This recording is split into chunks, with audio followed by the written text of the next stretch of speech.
आज हमारे साथ हैं असम के मुख्यमंत्री हिमंता बिस्वा शर्मा। आपका स्वागत है मुख्यमंत्री जी। पहला सवाल ये कि 23 तारीख को क्या होने वाला है? मेरा लगता है कि बीजेपी कंफर्टेबली चुनाव जीत जाएगा। लेकिन किस आधार पे आप कह रहे हैं? देखिए, क्योंकि 2019 और 2024 का लोकसभा, इसमें बीजेपी पीछे रह गई थी। देखिए, आधार देखना ये सेफोलॉजिस्ट का काम है। हम लोगों को जनता से बात करता हूँ, जनता से एक हमें कॉन्फिडेंस मिलते हैं चुनाव जब शुरू होते हैं, और उसी आधार में हम लोग बोलते हूँ। लेकिन आधार क्या है? आधार पॉजिटिव है, नेगेटिव है, जो मैं बोला हूँ वो सच है, सच नहीं है, ये तो सेफोलॉजिस्ट का काम है। लेकिन जहाँ तक आप बोले आपका कॉन्फिडेंस कहाँ से आया है, हमारा कॉन्फिडेंस कार्यकर्ता से आएगा, हमारा कॉन्फिडेंस जनता से आएगा, और हमारा कॉन्फिडेंस जनता का मूड से आते हैं। और आप किस मुद्दे को लेकर के जा रहे हैं? दो मुद्दे प्रमुख रूप से आप लोग उठा रहे हैं, रोटी बेटी माटी और घुसपैठ के मुद्दे। इस पर आपका क्या टिक है? हर दिन आप लोग यही कह रहे हैं। देखिए, पहले जब हमें ये मुद्दा उठाया था तब लोगों में जितना इसका सरसा होते थे उससे आज ज़्यादा सरसा होने लगा। हर मीडिया वाला आके हमें यही पूछते हैं, और जनता से भी जो मीडिया का सरसा हो रहा है, मैं देख रहा हूँ यही सवालों पर सरसा हो रहा है। मतलब इशू को खड़ा करने में हम लोग कामयाब रहे। अभी इससे कितना वोट काटेगा, कितना वोट आएगा, वो तो चुनाव का दिन ही पता चलेगा। लेकिन 4 महीना पहले हमने जो मुद्दा 2 साल लोगों का बात सरसा किए थे या पार्टी का अंदर में सरसा किए थे, आज ये मुद्दा पूरा झारखंड में छाया हुआ है। तो घुसपैठ का जो मुद्दा है, घुसपैठ कितना बड़ा मुद्दा आप मानते हैं झारखंड में? आप झारखंड में रहते हो, आपको ही मालूम होगा ये कितना बड़ा मुद्दा है। आप संथाल परगना में जैसे डेमोग्राफी चेंज हो रहा है, अभी आप इसको बड़ा मुद्दा मानते नहीं मानते हैं, ये एक व्यक्ति का सोचने का ऊपर डिपेंड करेगा। मेरे लिए ये बहुत बड़ा मुद्दा है, लेकिन आपके लिए ये बहुत बड़ा मुद्दा नहीं भी हो सकता है। लेकिन हम जो पॉलिटिक्स करता हूँ, आसाम से आया हूँ, हमने जो देखा हूँ संथाल में, जो हाई कोर्ट में जो डेलिबरेशन देखा हूँ या लोगों से बात करके देखा हूँ, मेरे लिए ये बहुत बड़ा मुद्दा है। लेकिन आपके विरोधी कह रहे हैं कि ये तो इसके लिए केंद्र सरकार जिम्मेदार है, और दूसरा कि यहाँ पर आप लोग इस तरह की बात कर करके हिंदू मुसलमान करते हैं। देखिए, पहले कौन जिम्मेदारी है वो बाद में आएगा। पहले ये बात आप मान लीजिए कि घुसपैठी है, फिर घुसपैठी क्यों आया है, कैसे आया है, सेंट्रल गवर्नमेंट दोषी है, स्टेट गवर्नमेंट दोषी है, उसके लिए आप जांच आयोग बैठा दीजिए। लेकिन पहले तो स्वीकार कर लीजिए घुसपैठी आया है। ये लोग बोल रहे हैं कि घुसपैठी आने के लिए जिम्मेदार सेंट्रल गवर्नमेंट है, मतलब घुसपैठी आए हैं। इतना तक तो मान लीजिए। अगर घुसपैठी आए हैं तो ये मुद्दा उठाने से हिंदू मुस्लिम कैसे होते हैं? आप ही बोल रहे हैं कि सेंट्रल गवर्नमेंट जिम्मेदार है, मतलब आए हैं, तो आपको भी तो उठाना सही है ये मुद्दा। तो इतना हिंदू मुस्लिम क्यों करते हैं? उसमें हिंदू क्यों ले जा रहे हैं चुनाव को? मतलब क्या है, आप हिंदू मुस्लिम ना करें और डेमोग्राफी चेंज होते जाए। आप तो कोई मुसलमान को टारगेट नहीं कर रहे, जो हमारा स्थानीय मुसलमान समाज है। ये तो मुसलमान समाज का भी मुद्दा है। आपका पास जमीन कितना है, आपका पास इलाका कितना है? अगर घुसपैठी आते हैं, क्या झारखंड इतना बड़ा प्रदेश हो गया कि जो प्रदेश हर साल 10 लाख घुसपैठियों को भी जगह दे सकता है? अगर झारखंड का लोग में ये मानना है कि हमारा पास लैंड है, स्पेस है, जॉब है, एम्प्लॉयमेंट है, हम 10 लाख लोगों को भी यहाँ जगह दे सकता हूँ प्रति साल, तब तो कोई आपत्तियाँ नहीं करेगा। लेकिन झारखंड में ज़मीन कहाँ है? हर दिन ज़मीन के लिए आदिवासी लोग लड़ता है। झारखंड में एम्प्लॉयमेंट अपॉर्चुनिटी कहाँ है? युवा हर दिन रास्ता में आते हैं कि मुझे नौकरी चाहिए। उस सिचुएशन में क्या आप घुसपैठियों को भी साथ में लेने का सिचुएशन में अब है? आप लोग दो और मुद्दा लेकर के जा रहे हैं जो आपके संकल्प पत्र में भी है, यूसीसी और एनआरसी। क्या यूसीसी लागू होगा और एनआरसी भी लागू करेंगे? यूसीसी का मुद्दा हमारे नेशनल मैनिफेस्टो में भी है। ये हमें तो रिपीटेशन किया हूँ कि जब यूसीसी आएगा देश भर में, झारखंड में भी आएगा। लेकिन यूसीसी का मुद्दा यूसीसी लाऊंगा इसलिए झारखंड में नहीं आया। ये मुद्दा इसलिए आया कि भाई अगर यूसीसी आते हैं तो आदिवासी यूसीसी का दायरा में नहीं रहेगा। हमने कोई मैनिफेस्टो में नहीं लिखा है कि हम यूसीसी लाएगा। हमने ये लिखा हूं कि अगर यूसीसी आते हैं तो आदिवासी उसका दायरा से बाहर रहेगा।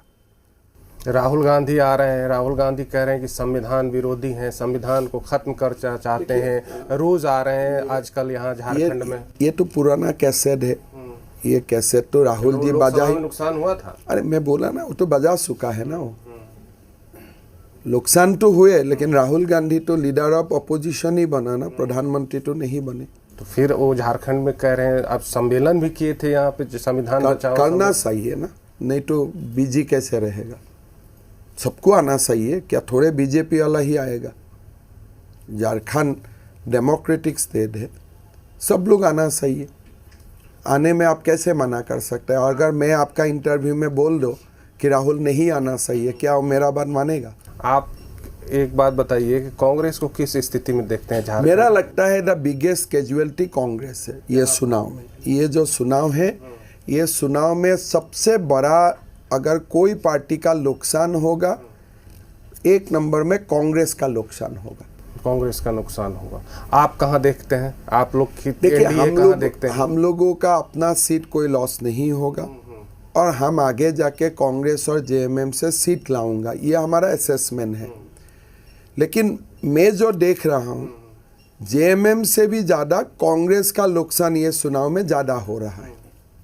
तो आप लोगों का जो इस बार का जो प्लान है, क्या लग रहा है कि कुछ नाराजगी भी थी आपके पार्टी में, सब खत्म हो गया? खत्म हो गया, अब कुछ भी नहीं है? कुछ भी नहीं। पार्टी जो छोड़ के गए थे लोग, वो मोटा मोटी सारे लोग वहाँ पास भी आ चुका है, विड्रॉ भी कर दिया है।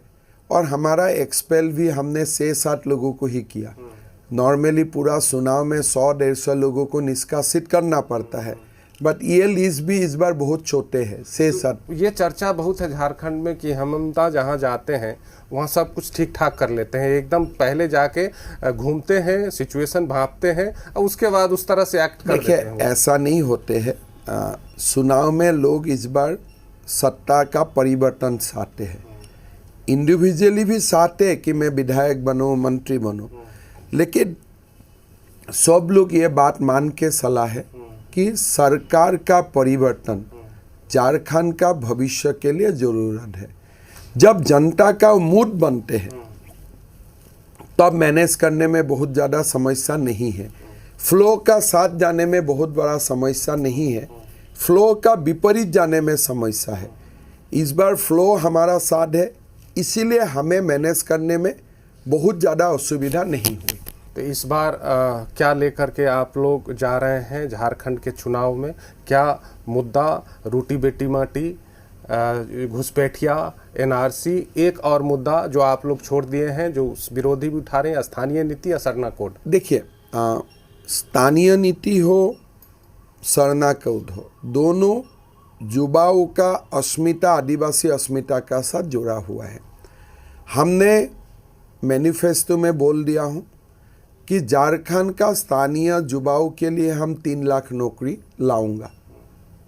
मतलब क्या है? उसमें स्थानीय नीति भी समाहित है, उसमें युवाओं का आकांक्षा भी समाहित है, और हमने बोला बिना खर्ची बिना पर्ची करूंगा, उसमें ट्रांसपेरेंसी भी समाहित है।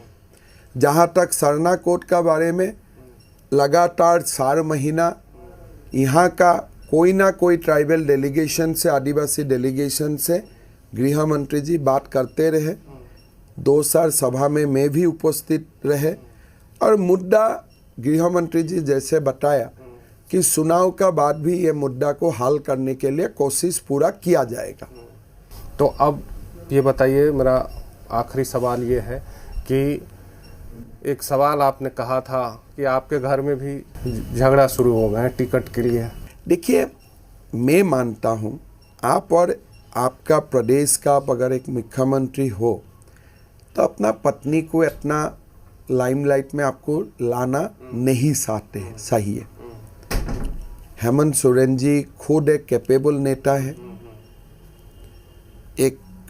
उनको एक तेज नेता माना जाते हैं, लेकिन घर का जब पत्नी को आप पूरा सामने लेके आते हैं तब बाकी जो आपका नारी शक्ति है, आपका ही जो बाकी कार्यकर्ता है, उनका अंदर रोज होते हैं।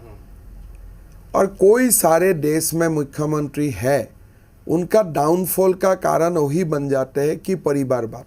झारखंड का स्थिति मेरा मालूम नहीं है, लेकिन अगर मैं असम में मेरा पत्नी को इतना आगे लेके आता हूँ तो 1 महीना भी मुझको शासन चलाने लोग नहीं देगा। तो आप भी तो परिवारवाद कर रहे हैं बीजेपी। देखिए कितने टिकट लिए हैं आपने झारखंड। मैं बोल रहा हूँ, मैं मुख्यमंत्री हूँ, मेरा पत्नी को अगर कल असम में मैं मेरा पत्नी को चुनाव सभा करवाना शुरू कर देता हूँ, सरकारी सभा करवाना शुरू कर देता हूँ, मेरा पत्नी को मैं विधायिका भी बनाऊंगा, अगली बार मंत्री भी बनाऊंगा, तो मेरा राजनीति करना मुश्किल हो जाएगा। और यही सच अलग अलग, अगर उड़ीसा में मोहन मांझी वो करते हैं, विष्णुदत्त साई वो करते हैं, हमारे लिए पूरा नेशनल एंड रीजनल मीडिया हमको खा जाएगा, रहने भी नहीं देगा एक दिन। लेकिन झारखंड में विपरीत परिस्थितियां है, उनका यहाँ का राजनीति का पाल्स क्या है मुझे मालूम नहीं है। आप समझ गए, हर तरफ आप ही छाए हुए हैं। 4 महीना में बहुत ज़्यादा नहीं है, लेकिन मैं असम में अगर पत्नी को 1 महीना ये लाइमलाइट दे दूँ ना तो मेरा रोटी साफ हो जाएगा। आप बताइए 2024-23 तारीख को कितना सीट? देखिए, ये सेफोलॉजिस्ट का काम है, ये मेरा काम नहीं है। सरकार बनेगा ये मैं दावा कर सकता हूँ। और क्या अगर कमी रहती है, कल आपने एक चीज़ बोली थी कि अगर कम होता है तो क्या फिर से हो सकता है? देखिए, मेरा कम होने का संदेह नहीं है, लेकिन झारखंड जैसा प्रदेश में हमारा जो मुद्दा है घुसपैठिया का मुद्दा, इस मुद्दा का निराकरण के लिए अगर जेएमएम भी हमारा साथ आते हैं, हमारा कोई आपत्ति नहीं होते हैं, लेकिन उसको अगर आप देखेगा नहीं चुनाव का बाद बीजेपी से अलायंस होगा, वो संभावना नहीं है। लेकिन सरकार बनने का बाद भी आपको विरोधियों का साथ एक साथ काम करना पड़ेगा। तो हमारा सरकार बनने का बाद भी अगर जेएमएम हमें घुसपैठिया का मामला में कोऑपरेशन करने के लिए रेडी होते हैं, हम मिल के काम करूँगा। ये कह रहे हैं जेएमएम के लोग, खुद मुख्यमंत्री भी कह रहे हैं कि आप लोग बाहर से आ रहे हैं, बहरूपिया हैं, समाज तोड़ने का काम करते हैं। देखिए, राहुल गांधी बहरूपिया नहीं है, वो बाहर से नहीं आ रहा है। गुलाम अहमद मीर बाहर से नहीं आ रहा है, वो बहरूपिया नहीं है, हम बहरूपिया है। पता नहीं मीर साहब और मेरा बीच में हेमंत सोरेन मीर साहब को क्यों भीतरी बोलते हैं और मुझे क्यों बाहरी बोलते हैं। एक सवाल और कर दीजिए, एक है तो सेफ है, आप भी काफ़ी बोल रहे हैं, और बटेंगे तो कटेंगे, ये है कि ये नफरत फैलाने वाला बयान है, ये मोहब्बत फैलाने वाला नहीं है। कोई बोलते हैं एक हो तो सेफ रहेगा, उससे बड़ा मोहब्बत का पैगाम और क्या हो सकता है। एक रहो सेफ रहो, इतना सिंपल सा चीज है। उसमें भी अगर कोई पॉलिटिक्स देखते हैं तो उनका दिमाग की बीमार होना पड़ेगा। तो बहुत बहुत धन्यवाद मुख्यमंत्री जी। ये थे हमारे साथ हिमंता बिश्व शर्मा, असम के मुख्यमंत्री और झारखंड बीजेपी के सह प्रभारी। आप देखते रहिए जी बिहार झारखंड।